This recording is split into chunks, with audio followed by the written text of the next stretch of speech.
ভেবে দেখুন তো, একটা সরু জলপথ কিভাবে পুরো বিশ্ব অর্থনীতিকে জিম্মি করে ফেলতে পারে। হরমুজ প্রণালী ঠিক তেমনই একটা জায়গা যেখানে একটা ছোট সংঘাত গোটা পৃথিবীকে এক গভীর সংকটের মুখে ফেলে দেওয়ার ক্ষমতা রাখে। চলুন আজ সেই সংকট নিয়েই কথা বলা যাক। সবকিছু ঘটেছিল প্রায় চোখের পলকে, মানে মাত্র একদিনের ব্যাপার। মার্কিন ইসরায়েল হামলা করল আর তাতেই ইরানের সর্বোচ্চ নেতা মারা গেলেন। এর জবাবে ইরানও বসে থাকল না, সাথে সাথেই মিসাইল হামলা, আর তারপরই এলো সেই ঘোষণা, হরমুজ প্রণালী বন্ধ। এভাবেই শুরু হলো এই সংঘাত।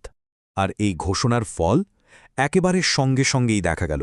মার্চের 2 তারিখের মধ্যে ওই প্রণালী দিয়ে ট্যাঙ্কার চলাচল একদম শূন্যে নেমে আসলো। হ্যাঁ, জিরো। বিশ্বের অন্যতম ব্যস্ত একটা জলপথ পুরোপুরি থেমে গেল। তো এই ঘোষণার পরপরই প্রণালীর পানিতে যা শুরু হলো তা রীতিমতো এক বিশৃঙ্খলা। চলুন দেখা যাক এর তাৎক্ষণিক প্রভাবটা ঠিক কী ছিল। মানে হুমকিটা আর শুধু কথায় থাকল না, প্রায় সাথে সাথেই এটা বাস্তব আর মারাত্মক হয়ে উঠল। প্রণালীর কাছাকাছি ট্যাঙ্কারগুলোতে হামলা হতে শুরু করল। একটা জাহাজে তো আগুনই ধরে গেল, আর হতাহতের খবরও আসলো। ফলাফল, 150রও বেশি জাহাজ প্রণালীর বাইরে আটকে পড়ল, ঠিক যেন এক বিশাল ভাসমান পার্কিং লট। এখানেই সবচেয়ে বড় প্রশ্নটা চলে আসে, কেন? মানে এই একটা মাত্র সরু জলপথ পুরো বিশ্বের জন্য এতটা অপরিহার্য হয়ে উঠল কিভাবে? আর এর উপর গোটা বিশ্বের অর্থনীতি বা এতটা নির্ভরশীল কেন? এর উত্তরটা আসলে লুকিয়ে আছে এর ভূগোলের মধ্যেই। হরমুজ প্রণালীকে অনেকেই বলেন বিশ্বের অর্থনীতির প্রধান ধমনী। আর কেন বলেন সেটা বুঝতে হলে আমাদের এই গল্পের মূল চরিত্র, মানে প্রণালীটাকেই একটু ভালো করে চিনতে হবে। দেখুন, পারস্য উপসাগরকে আরব সাগরের সাথে যুক্ত করেছে এই জলপথটা। সবচেয়ে সরু জায়গা, এটা মাত্র 21 মাইল চওড়া। কিন্তু আসল সমস্যা বা বলা যায় দুর্বলতাটা হলো, এখান দিয়ে যত বাণিজ্যিক জাহাজ যায় তাদের সবাইকে ইরান অথবা ওমানে জলসীমা ব্যবহার করতেই হয়। মানে এটাকে এড়িয়ে যাওয়ার আর কোনো উপায় নেই। আন্তর্জাতিক বাণিজ্যে এই ধরনের সরু জলপথগুলোর একটা বিশেষ নাম আছে, মেরিটাইম চক পয়েন্ট। ভাবা যায় এগুলো যেন বিশ্ব বাণিজ্যের হাইওয়ের সবচেয়ে জরুরি কিন্তু সবচেয়ে সরু একটা গলি। এখন এই গলিটা যদি কোনো কারণে বন্ধ হয়ে যায় তাহলে তো পুরো সাপ্লাই চেনই থমকে যাবে, তাই না? তাহলে ঠিক কী পরিমাণ জিনিসপত্র এই পথ দিয়ে যায় শুনলে অবাক হতে হয়। প্রতিদিন বিশ্বের মোট তেলের প্রায় 20% আর মোট তরলীকৃত প্রাকৃতিক গ্যাস বা এলএনজির 5 ভাগের 1 ভাগ। আর এশিয়ার কথা তো বাদই দিলাম, তাদের জন্য এটা তো একটা লাইফলাইন, কারণ তাদের দরকারি তেলের প্রায় 84%ই আসে এই পথ দিয়ে। সোজা কথায়, হরমুজ বন্ধ করে দেওয়া মানে হলো বিশ্বের এনার্জি সাপ্লাইয়ের সুইচটা অফ করে দেওয়া। তো অর্থনীতির এই প্রধান ধমনী যখন বন্ধ হয়ে গেল, তার শকওয়েভ সারা বিশ্বে ছড়িয়ে পড়তে একদমই সময় লাগেনি। চলুন দেখি কিভাবে এই একটা আঞ্চলিক ঘটনা পুরো বিশ্ব অর্থনীতিকে নাড়িয়ে দিয়েছিল। প্রথমেই যে ধাক্কাটা লাগলো সেটা হলো তেলের বাজারে, মানে আগুন লেগে গেল বলা যায়।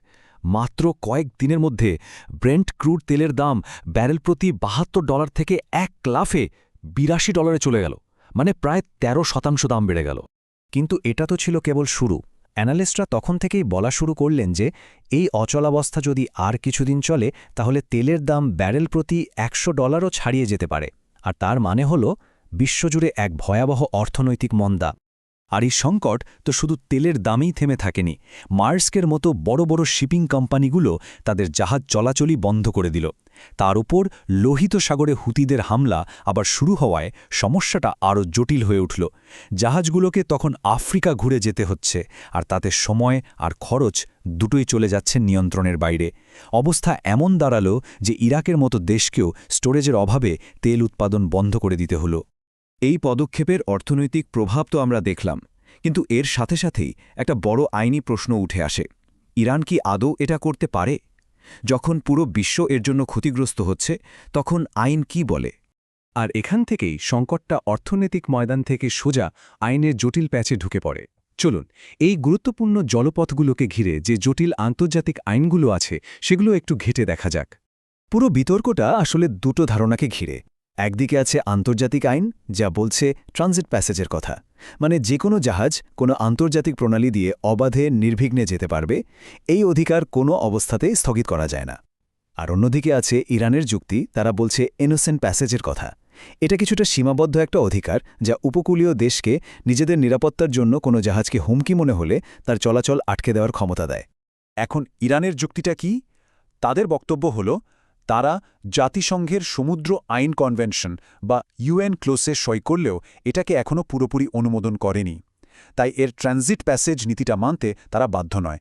এর বদলে তারা তাদের নিজেদের দেশের আইন আর আত্মরক্ষার অধিকারের কথা বলছে। কিন্তু আন্তর্জাতিক সম্প্রদায়ের দৃষ্টিভঙ্গি এখানে একদম স্পষ্ট। তাদের মতে ট্রানজিট প্যাসেজের অধিকারটা এতটাই মৌলিক একটা নিয়ম যে এটা সশস্ত্র সংঘাতের সময়ও বাতিল করা যায় না। মানে বৈশ্বিক স্থিতিশীলতা বজায় রাখার জন্য এই নিয়মটা মানাটা অপরিহার্য। এই যে আইনি একটা অচলাবস্থা, এটা আমাদের এক নতুন ধরনের সংঘাতের দিকে নিয়ে যাচ্ছে, যাকে আজকাল বলা হচ্ছে হাইব্রিড থ্রেড বা মিশ্র হুমকি। চলুন দেখি কিভাবে এটা ভবিষ্যতের সব চোখ পয়েন্টের জন্যই একটা নতুন আর বেশ উদ্বেগজনক বাস্তবতা তৈরি করছে।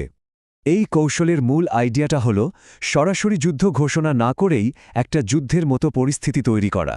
যেমন ধরুন, সমুদ্রে মাইন পেতে রাখা হলো অনিশ্চয়তা তৈরির জন্য, জিপিএস জ্যাম করে জাহাজের দিক নির্দেশনা গলিয়ে দেওয়া হলো, ছোট স্পিড বোট বা ড্রোন দিয়ে হয়রানি করা হলো, অথবা এমন কোনো গোষ্ঠীকে দিয়ে হামলা চালানো হলো যাতে পরে দায়টা সহজেই অস্বীকার করা যায়।